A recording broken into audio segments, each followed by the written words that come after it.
मलिक साहब मेहरबानी करें, 2 महीने हो गए आपने मुझे नौकरी से निकाल दिया है और मेरी तनख्वाह भी नहीं दे रहे आप। चक्कर पे चक्कर लगवाए जा रहे हैं, चक्कर पे चक्कर लगवाए जा रहे हैं आप। और तब से मैं दर दर पे भटक रहा हूँ, कोई काम भी नहीं मिल रहा मुझे। अब तो मेरे घर में राशन भी खत्म हो गया। अब बताएं मैं क्या करूँ। वो कौन से पैसों की तुम बात कर रहे हो?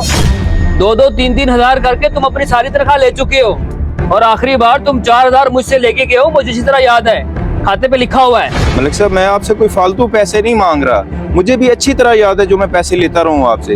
आप खाता उठा के देख लें, मेरा 15,000 रहता है अभी आपके पास। और तुम्हें क्या लगता है मैं झूठ बोल रहा हूँ? मुझे अच्छी तरह याद है, तुम्हारे सारे पैसे क्लियर हो चुके हैं। अजीब पागल इंसान हो, बार बार आ जाते हो।